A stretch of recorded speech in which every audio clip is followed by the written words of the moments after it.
I got divorced from my husband. The reason was quite shocking. He cheated on me with our son's wife. However, after the divorce, I felt a sense of relief. This is because my husband had a gambling habit and was reckless with money. I later found out that he married me for my money. My entire family is in the medical field, and I am no exception.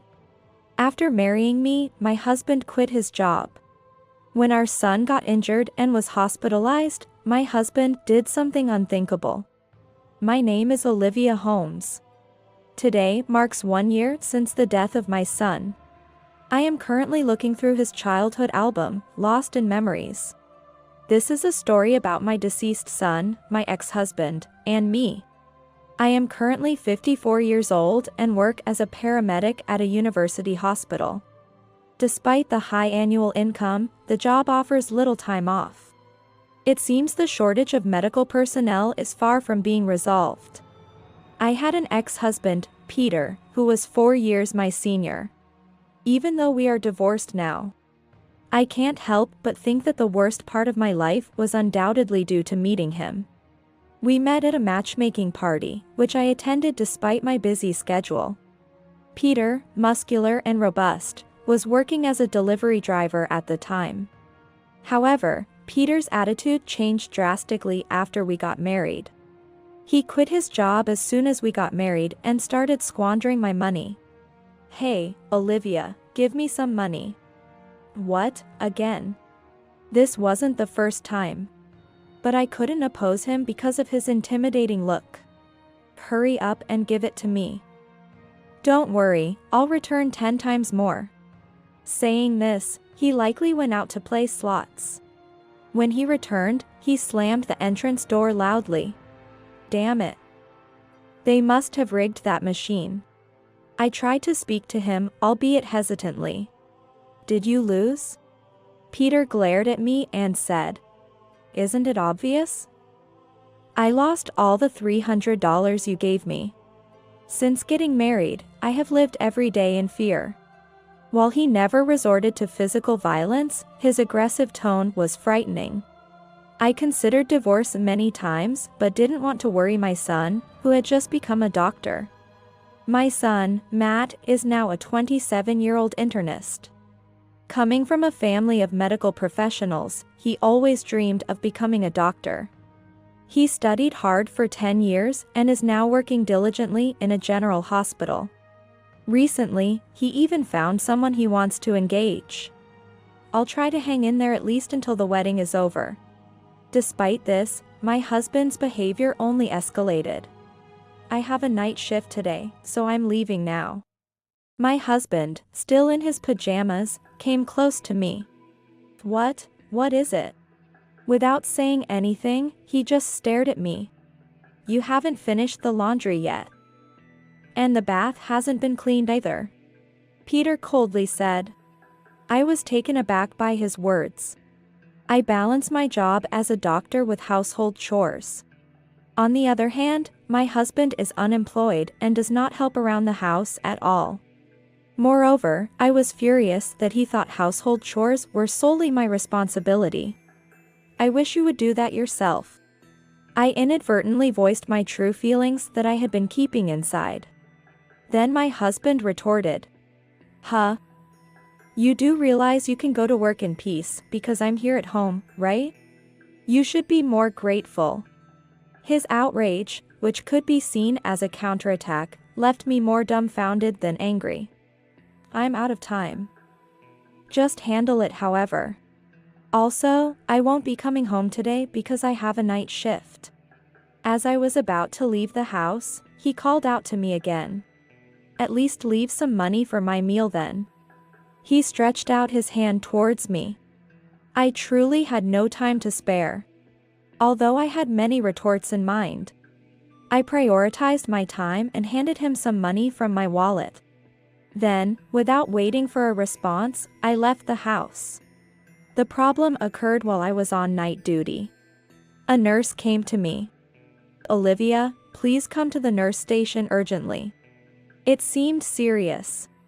Perhaps a patient's condition had suddenly worsened. I hurried over. Upon my arrival at the station, another nurse told me to take a phone call. I picked up the receiver and said, "Hello, this is Olivia Holmes." The voice on the other end was a doctor from another hospital. "Is this Olivia Holmes?" "I'm calling from the hospital where your son, Matt, works."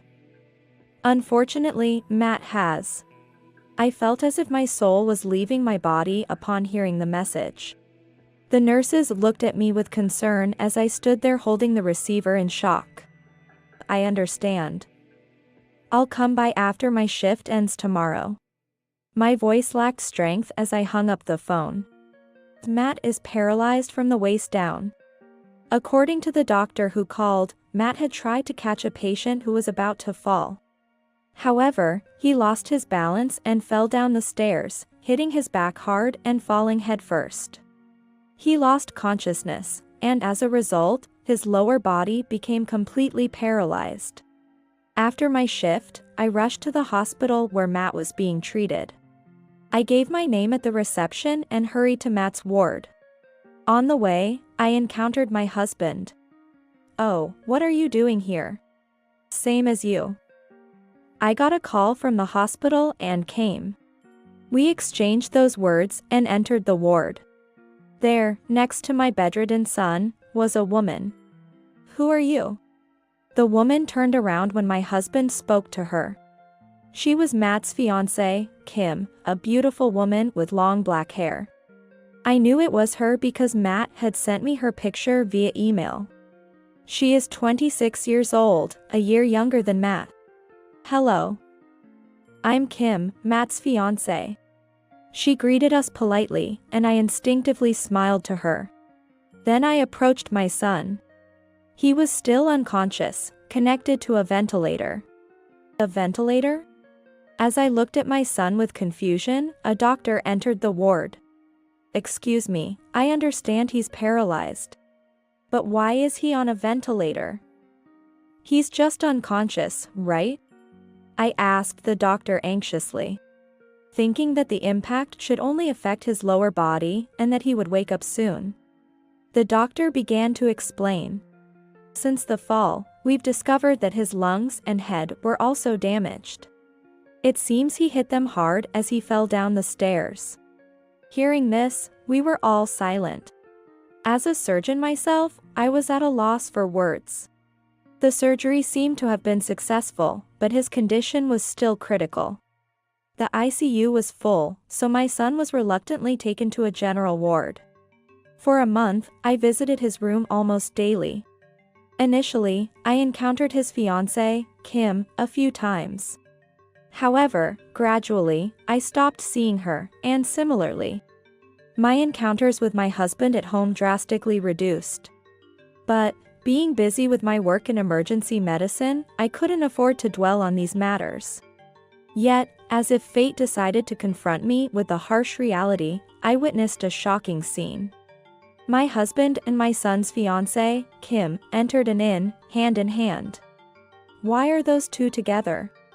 The inn was not far from our house, on a route I took to work, and it was well known in the area.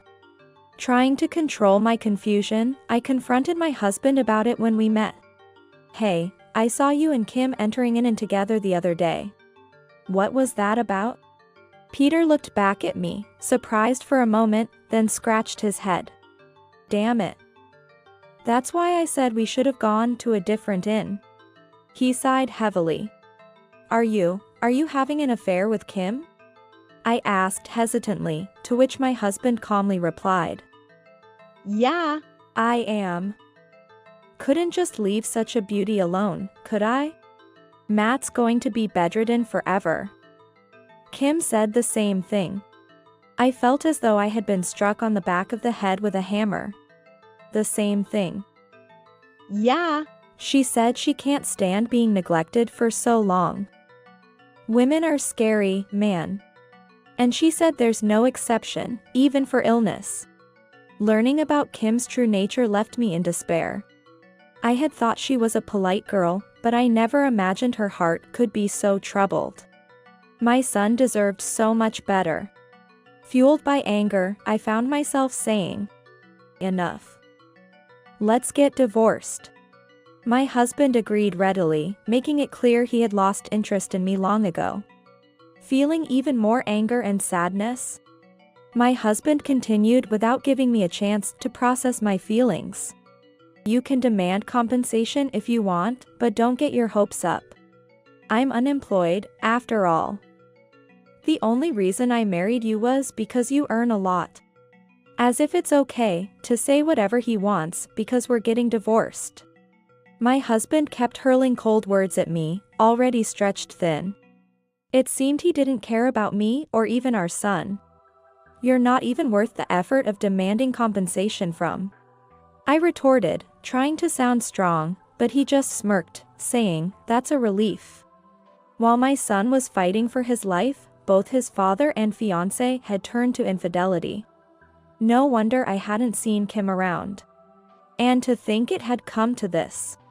After hearing this from my husband, I resolved to always stand by my son. However, his condition didn't improve, contrary to my wishes. Each visit only showed me my son's closed eyes. Yet, I continued to visit his room, hoping he would wake up. 7 years passed without him regaining consciousness. Then, one day, as I was heading to the hospital by taxi, my phone rang. "Hello." "What?" I froze, phone still to my ear, vividly remembering the rainy day. The sound of the rain outside the car didn't register to me at that moment. Upon arriving at the hospital and heading to his room, I noticed the heart rate monitor was off, and a white cloth covered my son's face. "Matt." I whispered weakly as I approached, and a doctor spoke to me. "I'm sorry, but Matt passed away 10 minutes ago." The call I received in the taxi was about my son experiencing cardiac arrest. Cardiac arrest means the heart stops. And it seemed that CPR was desperately performed while I was on my way. One of the doctors was sweating from his forehead. Despite the frantic efforts, my son passed away to heaven. I had spent a long 7 years hoping he would wake up someday. But he never returned. As my son's stretcher passed by me on its way to the morgue, I broke down and cried for the first time. After that, everything happened quickly. I took leave from work and was caught up in funeral preparations. On the day of the funeral, I ran into someone. Yes, it was my ex-husband, Peter. "Oh, who do I think it is?" He started to speak upon seeing my face, but then stopped. Apparently unable to remember my name. "It's Olivia." "Oh right. I knew it was something to do with a fruit. My ex-husband insulted my name as soon as we met. I thought to myself that he was still the same, and his demeanor was not suitable for a funeral. I don't know how you found out about this. But you have some nerve showing up. While our son was fighting alone, you were off having an affair." Seeing this man made all the resentment I had been suppressing seem about to explode. However, the words that came from my ex-husband were even more infuriating. "I'm not really interested in the funeral. Our purpose is..." Before he could finish, a woman from behind him continued the sentence. "It was the cause of the affair, Kim. We've come to collect the inheritance." "Hey, don't cut in. It's fine. Peter, you were taking too long." I just stood there, staring at the two of them. It seemed their relationship was still going strong after 7 years.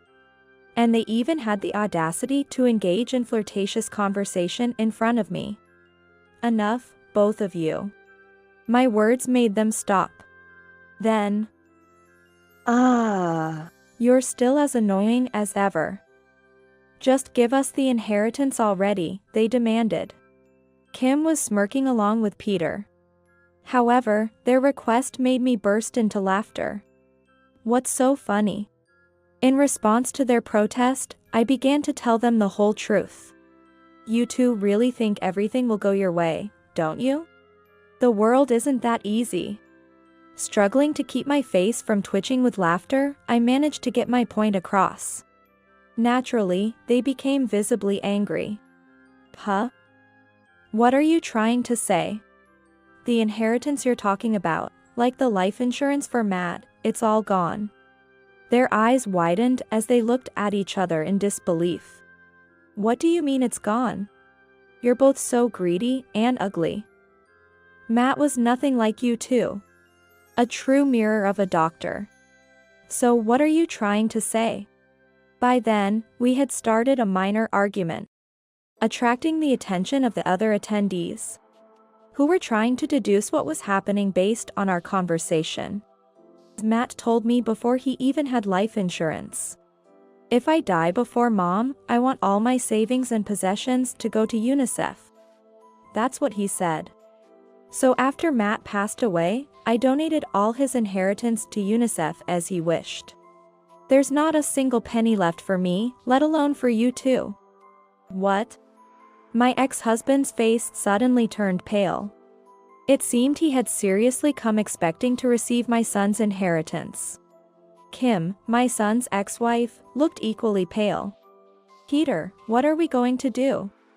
We just bought a new sports car thinking we'd have the inheritance. Yeah. He responded weakly. So, that was it. I came to understand why they were so fixated on inheritance at that moment. They had counted on my son's inheritance to pay off the loan for the car they had purchased. But how did they even buy it? What are you both doing for work now? To my surprise, they answered honestly. I'm working for a moving company. I'm a part-timer. I thought as much. That's what I thought to myself before asking another question. A sports car can cost around $200,000, right? There must have been a credit check. Even if you passed that, how did you manage the payment? They looked at each other again. Then Peter answered. From a shady place. They prepared all the paperwork and money when I said I'd pay back in a month. The moment I heard that, time seemed to stop briefly, and I could feel laughter welling up inside me. What folly. Yes, that sounds about right for such a place. Don't joke.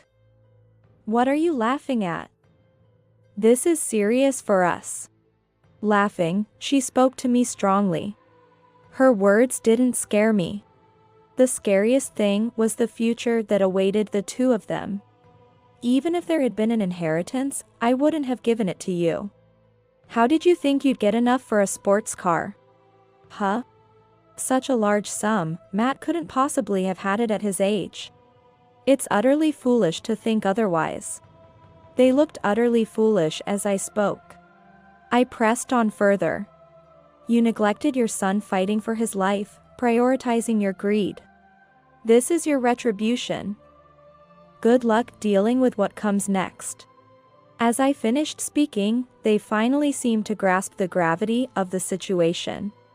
Their mouths hung open, speechless, as others around us cast cold glances.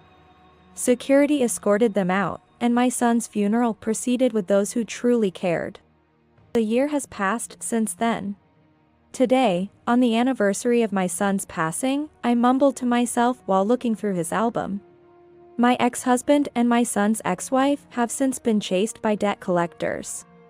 In fact, collectors have even come to me. Showing them the divorce papers and explaining our severed ties, they left quietly. The two had made a reckless purchase based on their misguided belief in an inheritance. Their current plight must be the consequence of their past actions. I doubt I'll ever interact with them again. If we do meet, I plan to call the police immediately. Or maybe, I might throw a punch first. Matt, may you meet good people in heaven. I whispered to a photo of my son from when he was young. Of course, there was no reply. Yet, in my heart, my son lives on forever. After finishing with the album, I resolved to live my life to the fullest, for both myself and my son.